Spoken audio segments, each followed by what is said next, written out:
Hi friends, ఈరోజు మళ్ళీ మీకోసం ఇంకో రెసిపీతో వచ్చేసాను. అదేంటంటే ములగాకు పప్పు చేశాను. అది ఎలాగో నా స్టైల్లో ఒక్కసారి చూసేద్దాము. ఇప్పటిదాకా చేయలేదు నా ఛానల్లో, ఫస్ట్ టైం ట్రై చేశాను. అయినా చాలా బాగా వచ్చింది. మీరు ట్రై చేయండి.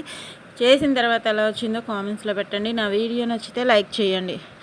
ఇదిగోండి, లాస్ట్ టెక్స్చర్ అయితే ఇలా ఉంటుంది. పప్పు అయితే చాలా చాలా బాగుంటుంది, హెల్తీగా టేస్టీగా. మీరు నార్పల్ పప్పు చేసుకుంటూనే ఉంటారు కదా, ఇలా ములగాకుతో కూడా కొన్ని రెసిపీస్ చేసుకుంటూ ఉండండి. తింటే ఆరోగ్యానికి మంచిది కదా. నేను ఫస్ట్ టైం పప్పు చేశాను, చాలా బాగుంది. నేను చెప్పడం కాదు, చూసి ట్రై చేసి మీకు ఎలా వచ్చిందో కామెంట్స్లో పెట్టండి. ములగాకు ఫ్రెష్గా ఉంది చూడండి, కొద్దిగా ఒక అరకప్పు దాకా ఉంటుంది.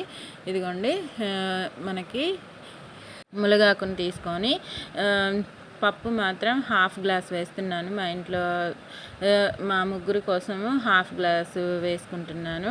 2 టొమాటోస్, 5 పచ్చిమిర్చి, ఒక హాఫ్ ఉల్లిపాయ తీసుకుంటున్నాను.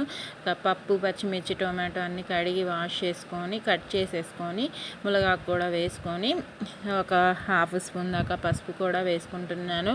దాంతోపాటు చిన్న నిమ్మకాయ సైజ్ అంత చింతపండు కూడా వేసుకొని ఒక 3 టీ గ్లాసులు, ఒక గ్లాసు పప్పుకి 3 టీ గ్లాసులు వాటర్ వేస్తాం కదా, అలానే వేసేసుకొని నేను చక్కగా ఇంకా దీంట్లో ఏం వేయనవసరం లేదు, వేసుకొని మా కుక్కర్ 5 విజిల్స్కి మెత్తగా ఉడుకుతుందనమాట. కొత్తిమీర ఉంటే వేసుకోండి. దానిలోకి సైడ్ డిష్ దొండకాయ ఫ్రై చేసుకుంటున్నాను, దొండకాయతోటి.